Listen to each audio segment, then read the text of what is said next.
chamados para viver e ensinar a verdade, porque não basta somente ensinar a verdade, primeiro nós temos que vivê-la.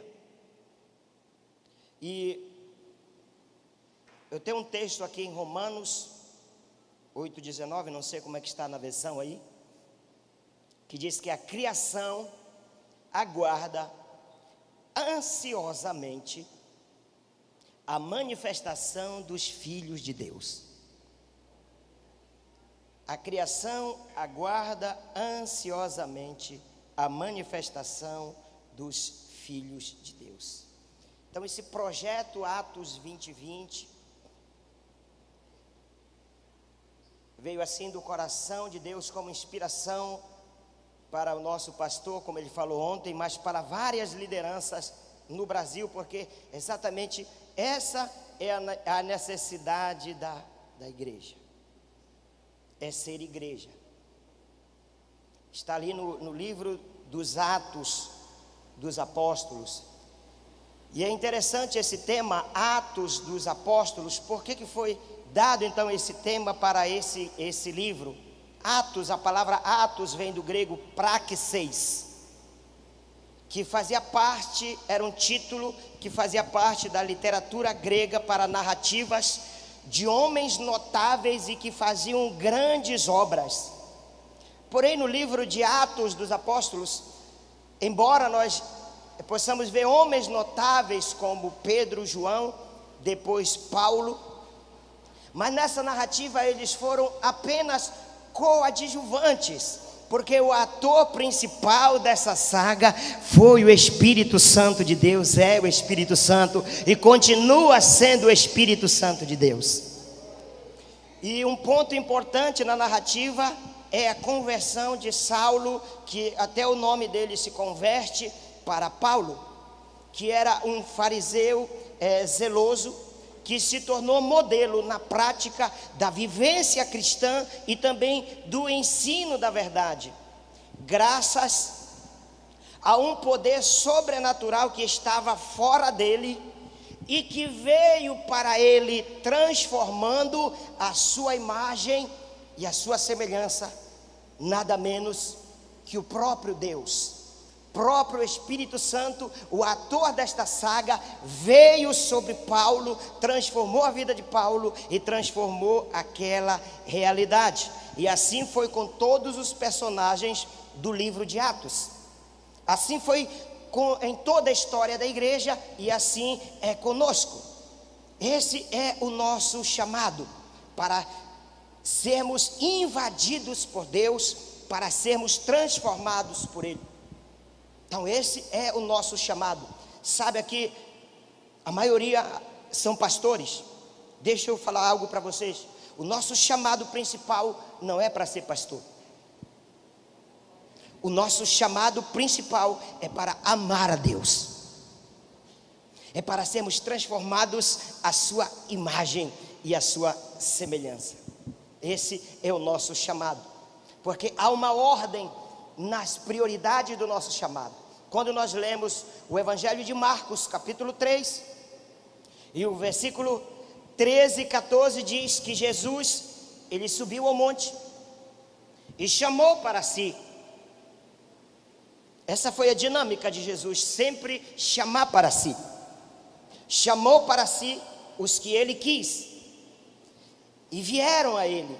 Ele chamou e eles foram a ele e nomeou 12. Primeiro, olha a ordem da prioridade. Primeiro, para que estivessem com ele e depois os mandassem a pregar. Então a prioridade do chamado, o meu chamado é primeiro estar com ele. Esse é o meu chamado, esse é o seu chamado. Primeiro estar com ele, para ser transformado à sua semelhança, viver a verdade, encarnar o Cristo, e depois vem a missão. A missão não pode vir sem primeiro o discípulo ser transformado pelo mestre, e vem depois a missão, que é pregar e ensinar a verdade. Ou seja, antes de eu fazer algo para Deus, eu preciso ser como Deus. Antes de eu fazer algo para Jesus, eu preciso ser um cristão, cujo significado é cristozinhos, ser parecido com Cristo, ser transformado à sua semelhança. Então nós precisamos entender que existem dois tipos de chamado. O chamado geral, que é primeiramente ser transformado por Deus, e esse chamado é para todos, são para todos os cristãos. Sempre foi assim em todas as eras e hoje não é diferente. Ser transformado para viver essa verdade e assim, depois de transformado, fazer discípulos, discipular pessoas. Essa é a nossa missão. E esse chamado geral, a base está lá em Marcos 16: ide por todo mundo e pregai o evangelho a toda criatura. E aí o texto termina dizendo: e estes sinais seguirão os que creem. Embora os sinais ali sejam de curas, de milagres, e nós só atentamos para cura e milagres, mas não são somente esses as marcas e os sinais do reino. Nós temos que levar conosco os sinais do Cristo. Para nós fazermos a missão, nós temos que levar conosco o Cristo, nós temos que levar conosco o amor, nós temos que levar conosco a misericórdia, nós temos que levar conosco o perdão, nós temos que levar conosco a verdade e também esses sinais contidos aí no texto. Então a nossa missão é converter pessoas desse sistema natural para o sistema celestial, a cultura do reino de Deus. Isso só é possível se nós carregarmos em nós as marcas do reino, as marcas do evangelho, as marcas do Cristo, que é a própria vida do Cristo em nós, o fruto do Espírito e também os dons espirituais. Essa tríade, as marcas do Cristo, as marcas do Espírito, que é o fruto do Espírito, e os dons espirituais. Esse é o nosso chamado geral para todos os crentes. E tem o chamado específico. Qual é o chamado específico? É discipular nações. Esse chamado é para poucos, não é para todos. Mas uma grande parcela da igreja, ela quer discipular nações sem primeiro ter atentado ao chamado geral, que é ser transformado. Talvez esse foi o grande erro da igreja. Envia o missionário, ele precisa ir lá e resgatar aquela cidade, ele precisa ir lá e resgatar aquela nação, mas talvez ele não tenha ainda cumprido o chamado geral, que é ser transformado por Cristo, viver a verdade para transformar através dessa verdade.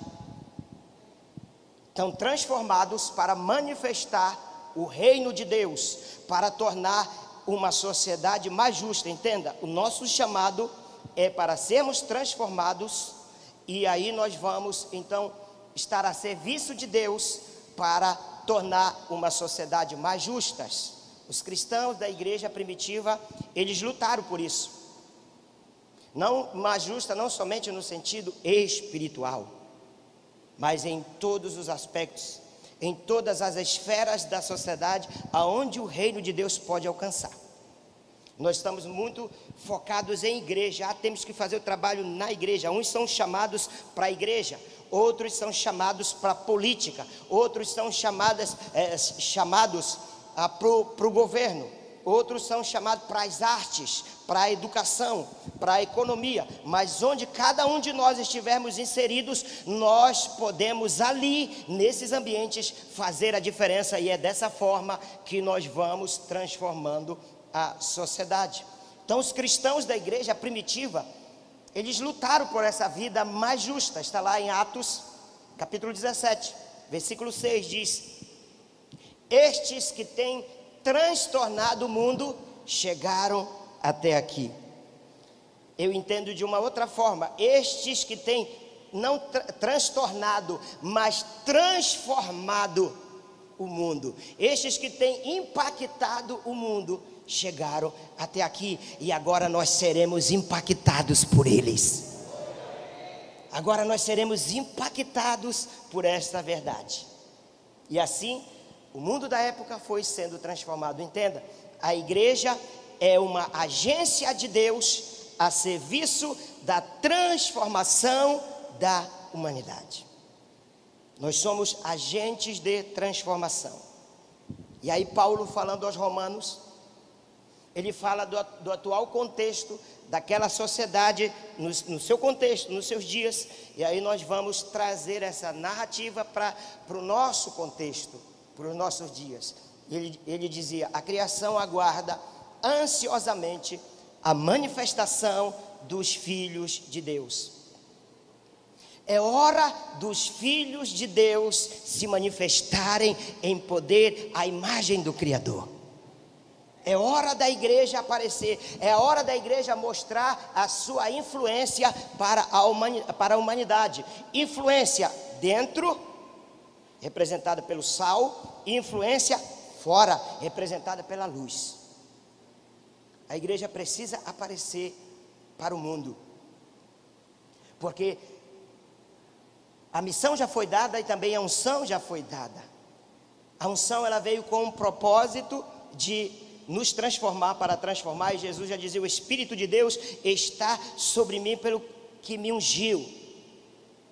Essa unção também está sobre a igreja, para transformar a realidade ao seu redor, ser influência e ser relevante na sociedade. Eu e você temos um chamado específico. Você é importante para Deus ali naquela comunidade, e você é importante para as pessoas daquela comunidade. Você é importante para aquele município, porque Deus te chamou para ali, para aquele lugar, para você fazer a diferença. Aquilo que você foi chamado para fazer, ninguém fará como você. Aquilo que você foi chamado para fazer, ninguém fará como você. Pode ir um outro e fazer até melhor do que você, mas você ali tem um chamado específico.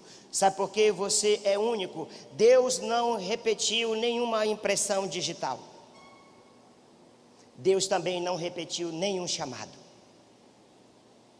Cada um tem um chamado específico dentro das suas habilidades, dentro das suas capacidades, dentro do dom que o Espírito Santo te deu, para você fazer a diferença. Você é chamado. Entenda que você tem um chamado específico de Deus ali naquela comunidade. Eu tenho um chamado específico de Deus, baseado nos dons que o Espírito Santo me concede, para eu influenciar aquela comunidade. E olha, a maior esperança da humanidade é a manifestação dos filhos de Deus. Faz sentido?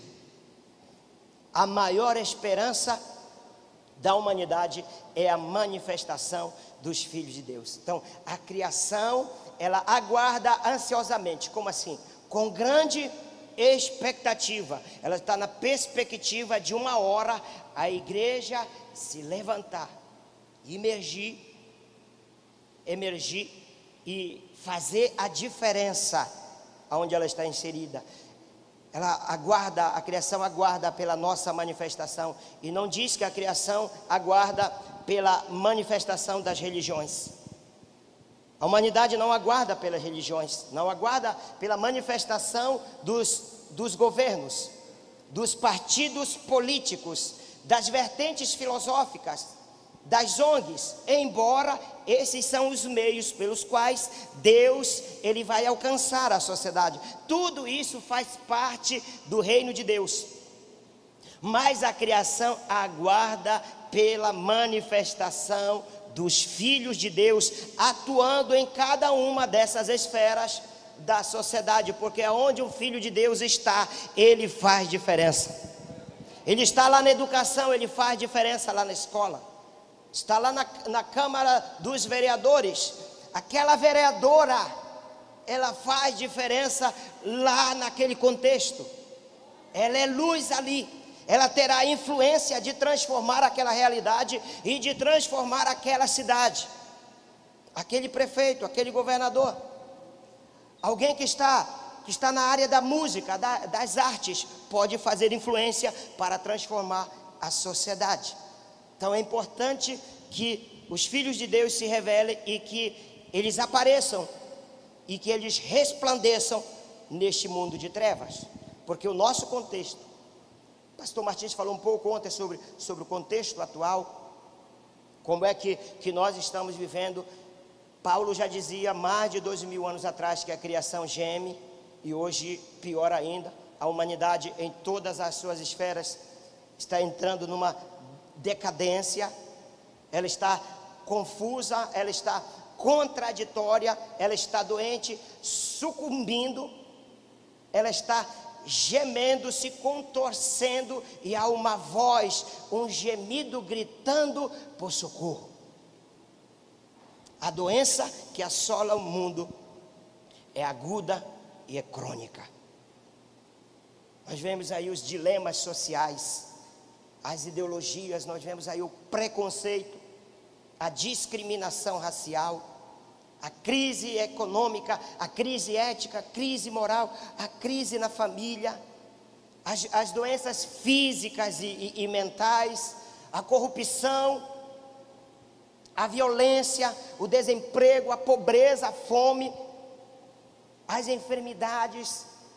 Esse ano assim está sendo um ano totalmente atípico. Isso tem gerado nas pessoas muitas doenças mentais, pessoas desesperadas, entrando em depressão, em pânico, ansiedade, em vários transtornos mentais.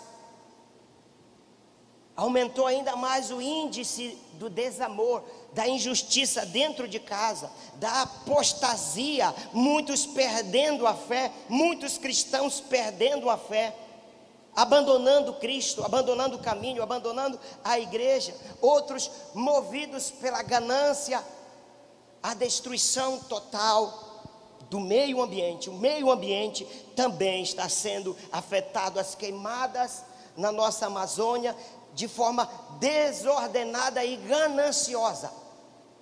Tudo isso tem levado, então, a criação a gemer. Agora a minha pergunta é: como viver em um mundo assim? Como encarar as lutas da vida e os desafios do futuro? Eu não digo como mudar essa realidade, mas como melhorar essa realidade e minimizar os seus efeitos e o sofrimento das pessoas, vivendo como verdadeiros filhos de Deus, os agentes da transformação. A humanidade, ela não pode redimir-se, ela não pode libertar a si mesma. A igreja é uma agência de Deus a serviço da transformação da humanidade. E de que forma isso acontece?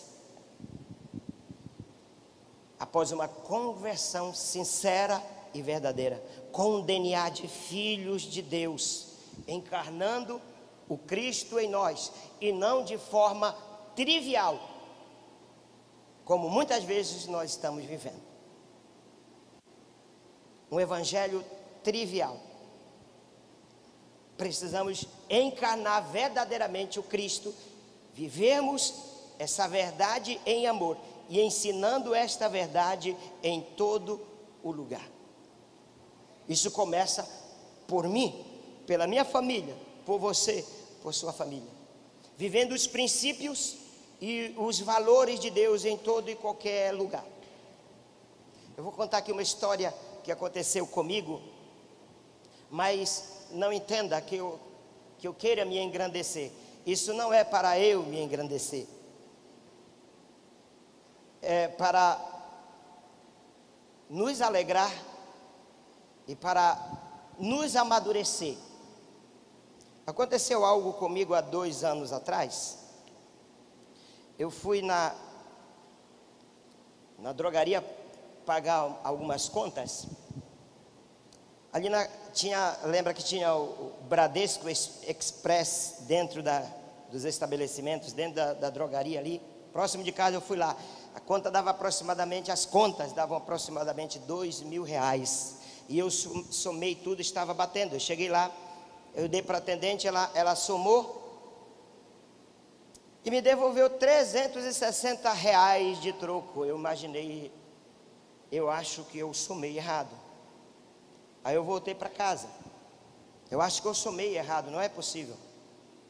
Aí eu peguei todos os documentos, eu fui somar. E estava dando exatamente o valor que eu havia somado, só que ela se enganou e cobrou R$360 a menos. E aquilo dentro de mim, sabe, estava me incomodando. Não, eu vou lá, eu tenho que devolver esse dinheiro para a pessoa, porque no final vai dar falta no caixa dela. R$360, a pessoa pode imaginar de uma outra forma.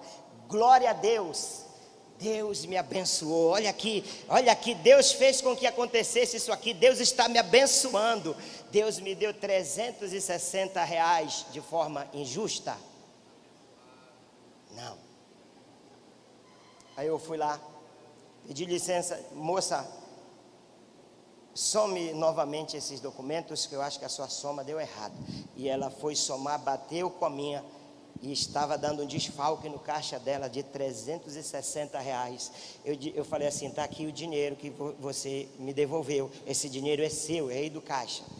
Aquela moça assim me agradeceu: muito obrigado, muito obrigado, muito obrigada, porque ia dar desfalque no meu caixa e eu ia ter que pagar esse valor.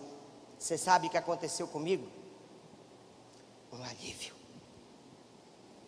Me senti aliviado, graças a Deus, eu me senti feliz por ter feito um ato de justiça, que não é justiça própria, não é a minha justiça, é a justiça com aquela pessoa.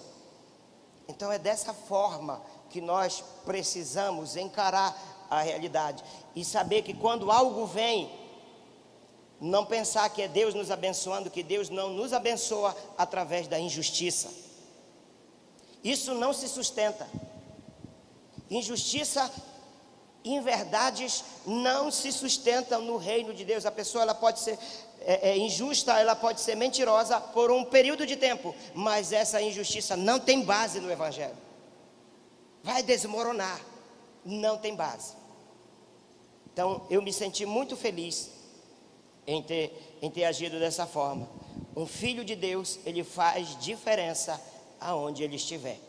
Em casa. Aplauda o Senhor.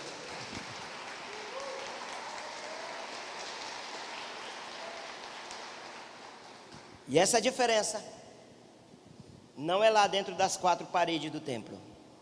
Essa diferença começa em casa. Com a minha esposa, com as minhas filhas, com os nossos filhos. Lá na educação, na política, no governo, nas artes, na mídia, na economia, onde você estiver inserido, você pode fazer diferença. Os filhos de Deus se manifestam nas trevas. E olha, entenda, tudo que Deus nos chamou para fazer é espiritual. Eu sou professor, eu não atuo na igreja, então a minha missão não é espiritual. Tudo o que Deus nos chamou é espiritual. Você é um missionário ali na escola. Ser um missionário lá onde você estiver. Ser sal e luz. Impactar e transformar a realidade ao nosso redor. Agora, como é que nós temos respondido ao chamado de Deus? Fomos chamados primeiramente para adorá-lo, para sermos transformados e aí fazer a missão. Como é que nós temos respondido a esse chamado de Deus? Quando nós lemos Atos capítulo 10, a história em que Pedro, ele recebe um chamado para ir pregar na casa de Cornélio. Veja bem, o que a narrativa ela fala sobre Cornélio: era um homem justo, era um homem temente a Deus, que orava, que jejuava, que dava esmola, mas faltava algo na casa dele para ser transformado, faltava a verdade. Alguém precisava ir lá e pregar a verdade para transformar aquele ambiente. E aí então o anjo de Deus aparece para Cornélio e pede para que ele envie alguém lá na outra cidade de Jope, onde Pedro estava, e levasse Pedro até Cesareia para transformar aquela realidade. E aí então Pedro recebe o chamado, e aí há um versículo, um texto, que é o versículo 29, que me chama muita atenção, e que isso aqui é muito relevante para nós. principalmente para o tema desta convenção. Pedro diz: olha, por isso, sendo chamado, eu vim sem contradizer, ou seja, eu vim sem vacilar, eu vim sem fazer resistência a Deus, eu vim sem contrariar o meu Deus, eu vim sem negar o meu chamado, eu vim sem questionar. Eu vim sem questionar. E sabe, às vezes Deus nos chama e nós fazemos resistência para sermos transformados. Nós resistimos à transformação do Espírito Santo em nós. Nós nos tornamos muitas vezes desobedientes, com dura cerviz. Não queremos atentar para aquilo que Deus quer fazer em nós. E nós queremos fazer o contrário daquilo que Deus pretende fazer em nós e através de nós. E assim nós negamos e resistimos ao nosso chamado, além de resistir à ordem de ir, de praticar o chamado. Então Pedro, ele diz: olha, eu vim sem contradizer. Aí ele faz uma pergunta. Pergunto: por que razão mandaste me chamar? Ô Cornélio, por que eu estou aqui? Por que razão mandaste me chamar? Porque havia uma expectativa de mudança naquela casa. Aquela casa precisava ser transformada com a verdade. Aquela cidade precisava ser transformada com a verdade. E não foi Cornélio, na verdade, que mandou chamar Pedro, foi o próprio Deus. Deus disse: olha, envia homens à cidade de Jope e manda chamar o homem que está lá, chamado Simão, e ele vem aqui e ele dirá o que você precisa ouvir. Ou seja, ele falará a verdade. E vocês serão transformados através dessa verdade. Então Deus chamou Pedro para ensinar a verdade na casa de Cornélio e transformar aquela realidade. A mudança, repito, a mudança da humanidade acontece quando os filhos de Deus, eles se manifestam, mas principalmente quando os filhos de Deus mudam. Quando os filhos de Deus mudam. Quem era Pedro? Era um pescador, inculto e iletrado, alguém difícil de se mudar, alguém com uma personalidade forte, que às vezes era confrontado por Jesus, e que no momento em que o mestre mais precisou dele, ele o negou, ele o abandonou. Mas posteriormente Pedro, ele é mudado, ele é transformado. A sua natureza é transformada quando o Espírito Santo vem habitar e transformar a sua vida. E o que Pedro estava fazendo quando estava lá na cidade de Jope?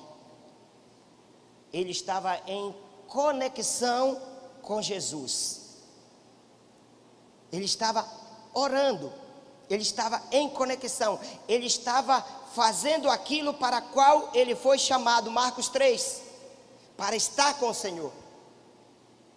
Ele aprendeu muito bem com o mestre. Ele estava repetindo aquilo que ele viu Jesus fazer. E muitas vezes Jesus estava orando e os discípulos viam essa atitude de Jesus. E o próprio Pedro, naquela fatídica noite, lá no Monte das Oliveiras, Jesus fala para eles: vocês não podem orar comigo, nem que seja 1 hora. Aprendam isso. Vocês só vão vencer dificuldades se vocês fizerem como eu. Depender do Pai, estar conectado com o Pai. E era isso que Pedro estava fazendo. Sabe o que Pedro estava fazendo? O básico da fé cristã. E quando nós deixamos de fazer o básico da fé cristã, nós sentimos a diferença. Nós somos transformados através do básico. A oração é a base, é básico da fé cristã. E era isso que Pedro estava fazendo, e às vezes nós não estamos fazendo nem o básico. Às vezes nós não estamos fazendo nem o básico. Entenda uma coisa: o maior poder que existe na terra está a serviço dos filhos de Deus. É a conexão com o Pai, é a oração da igreja. A rainha Maria Stuart da Escócia, ela dizia: eu temo mais a oração de John Knox do que um exército de 10.000 homens contra nós.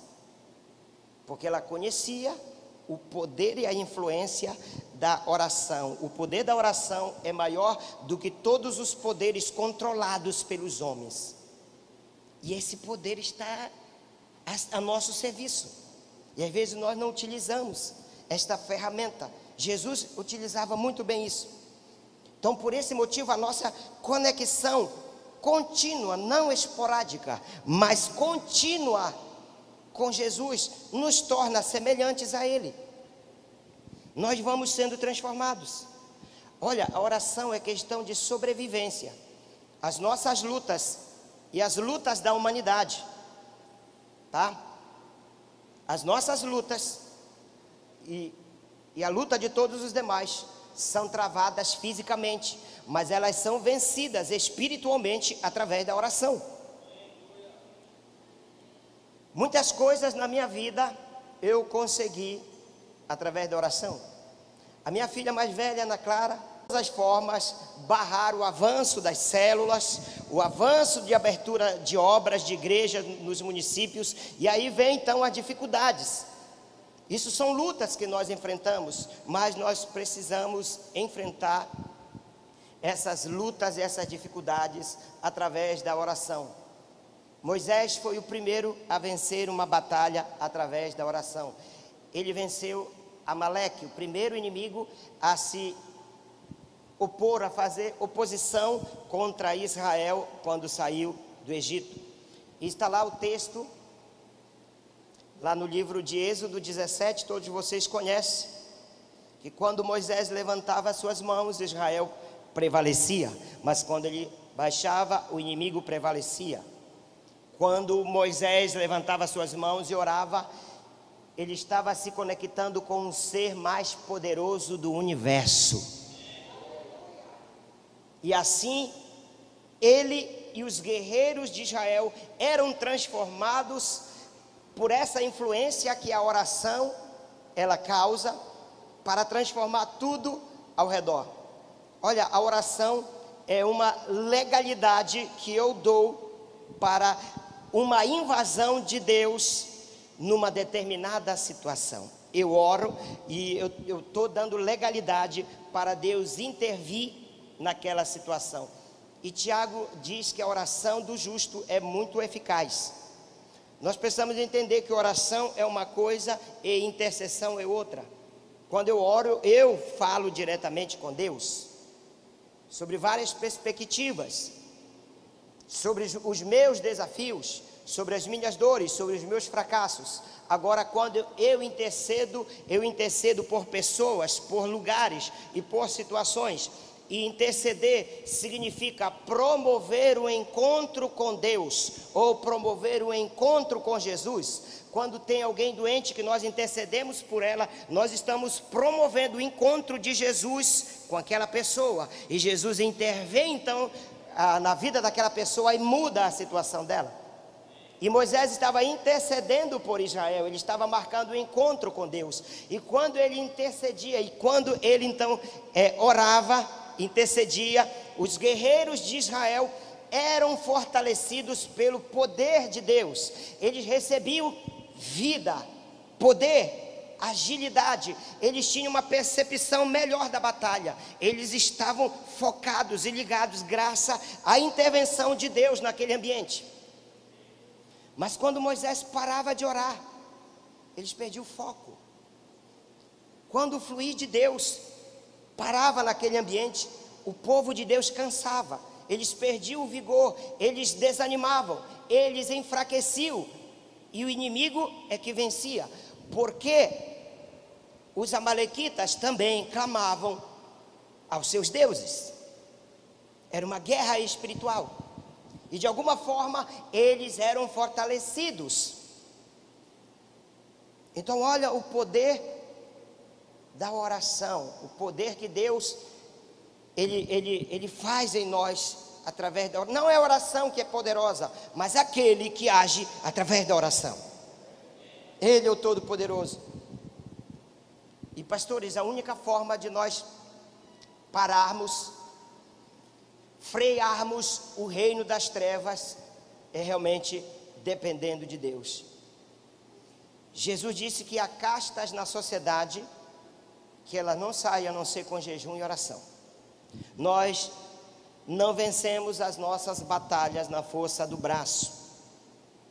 Está lá em Zacarias. Não é por força, não é por violência, mas é pelo meu espírito. Não é só com o nosso talento, não é só com a nossa inteligência, não é só com o nosso dinheiro, com o nosso nome, com a nossa fama, que nós vamos vencer as batalhas, mas é com a palavra de Deus, vivendo a verdade de Deus e dependendo de Deus. E uma das formas de nós dependermos e estarmos conectados com Deus é através da oração e lá no lugar secreto. Foi isso que Jesus nos ensinou, e é isso que Paulo nos ensinou. Pastor, eu não gosto de orar, eu não gosto de fazer batalha espiritual. Deixa eu te dizer, a partir do momento que eu e você, nós dissemos sim para Jesus, nós fomos empurrados para uma arena, e nós estamos em batalha, queira você ou não.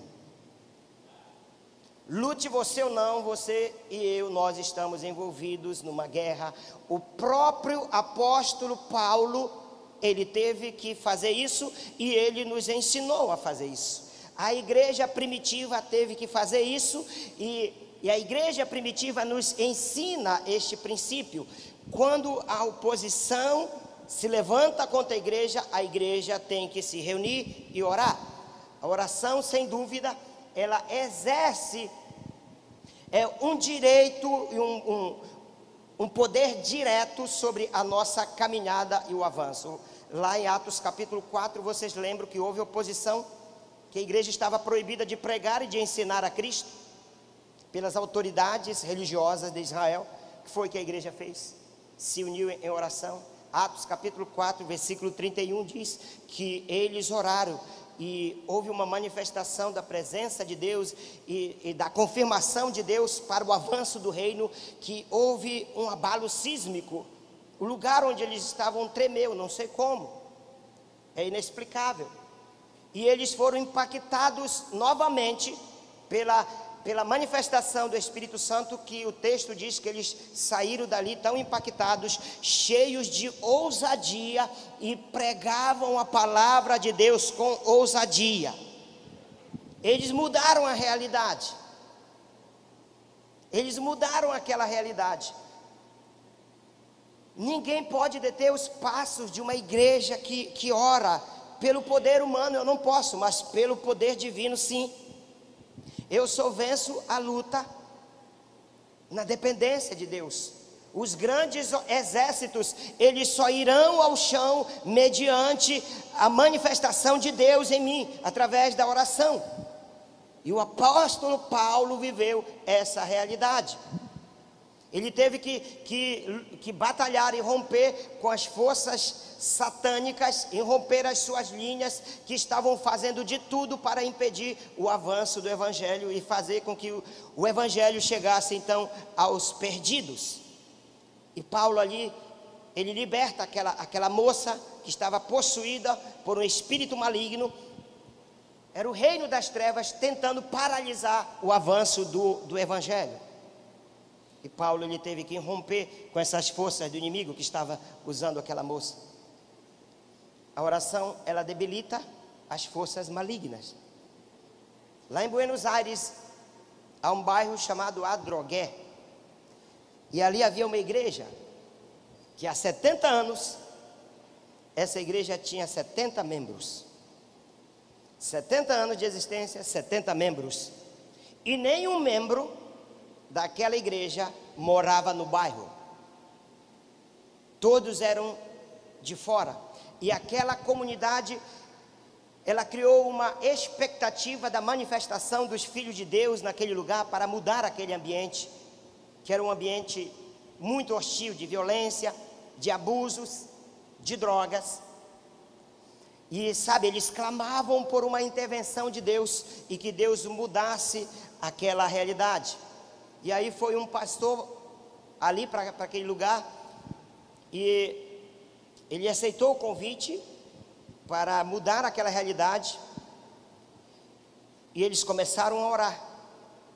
Toda a igreja começou a orar, pedir que o Senhor libertasse as pessoas daquela comunidade, pedindo que a justiça de Deus viesse sobre aquele lugar, que as pessoas pudessem viver uma vida justa em todos os aspectos ali naquele lugar. E Deus começou a mudar a realidade. De 70 membros, alguns anos depois, aquela igreja já contava com 1000 membros e agora eram as pessoas do bairro que estavam indo para a igreja, através da oração, porque a resposta da oração é a linha de frente que vai empurrando o inimigo para longe. Então é dessa forma que os filhos de Deus, eles vencem. Os filhos de Deus se manifestam à medida que eles são transformados pelo Pai através de uma contínua conexão com Jesus.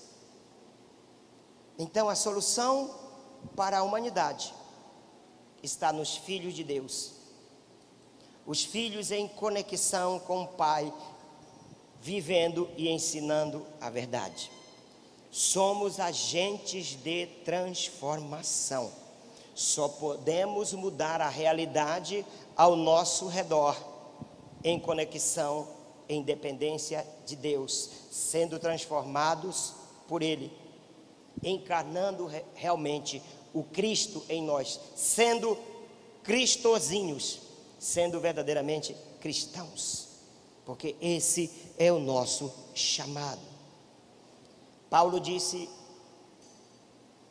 que se o nosso evangelho ainda está encoberto, é para os que se perdem que está encoberto, nos quais o Deus deste século não é uma ideia, o Deus deste século não é uma ideologia, o Deus deste século é um ser pensante, que é inimigo de Deus e inimigo dos princípios do reino de Deus. E esse inimigo, Paulo diz, que ele cegou os entendimentos dos incrédulos para que não lhes resplandeça a luz do evangelho da glória de Cristo, que é a imagem de Deus. Então Paulo ele tinha um amplo conhecimento sobre essa realidade espiritual, como é a dinâmica do mundo espiritual. E ele diz então que o evangelho, às vezes ele é impedido de chegar em determinados contextos, porque ali há fortalezas. E essas fortalezas, elas estão na mente das pessoas. São sofismas, são ideologias enganosas, são doutrinas de demônios, como ele ensina ao seu discípulo Timóteo. E ele diz que essas manifestações, elas ocorreriam sobretudo nesses dias que nós estamos vivendo, porque o Deus deste século cegou o entendimento dos incrédulos, cegou o entendimento, mentes cauterizadas, para que não entendam e para que não resplandeça a luz do evangelho da glória de Cristo. Por isso que às vezes nós não conseguimos avançar, porque há fortalezas que precisam ser derrotadas. E Paulo, ele fez isso.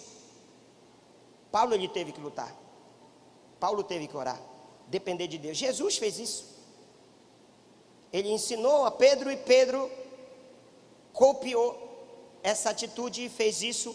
E ele levou essa transformação lá para a casa de Cornélio. Então, o nosso chamado é primeiramente mudar a nossa realidade. Se eu quero mudar uma realidade, eu preciso mudar primeiramente a minha realidade. Para mudar a nossa realidade. E então tornar uma sociedade mais justa. E é isso que a humanidade, ela espera de nós. É isso então que Paulo fala lá para os romanos. A criação aguarda ansiosamente a manifestação dos filhos de Deus. Amém?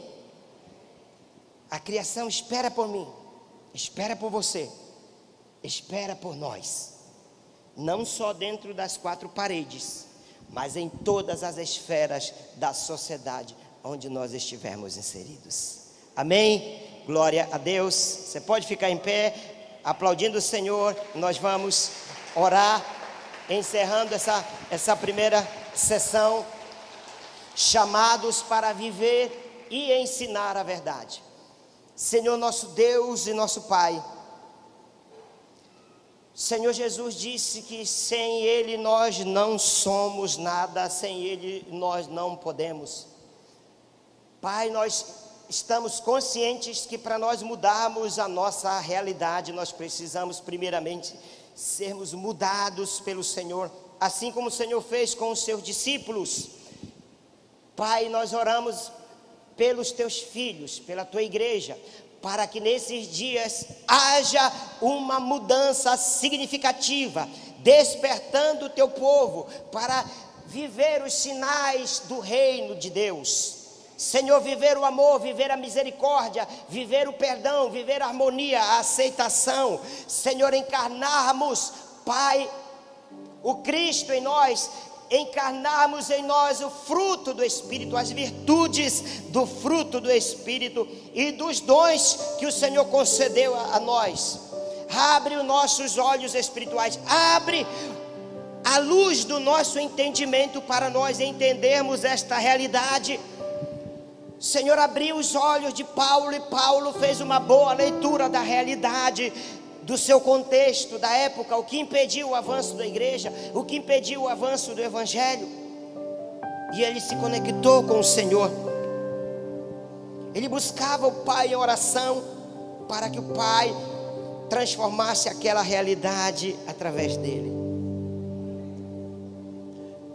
Nós oramos, Senhor, para que o teu reino venha sobre nós, de uma forma a nos transformar, Pai, de uma forma mais rápida, porque nós demoramos muito para sermos transformados, Deus.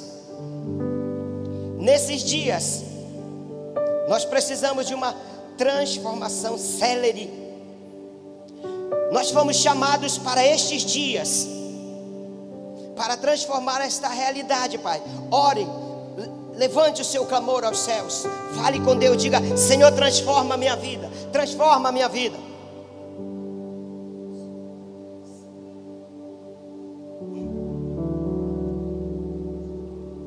Nós declaramos o teu reino, nós declaramos o teu reino em nossas vidas, nós declaramos o teu reino neste lugar, nós declaramos, Senhor, que tu és santo,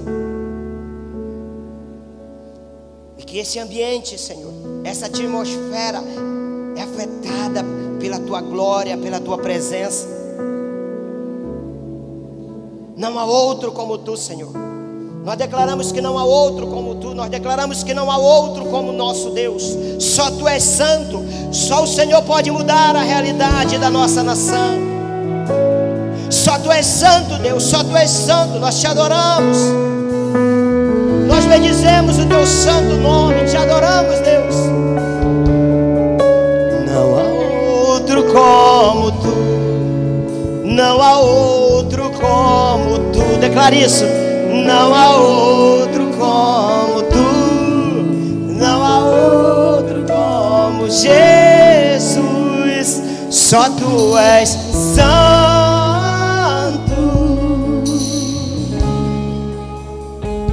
só tu és santo, e não há outro como tu, não há outro como tu.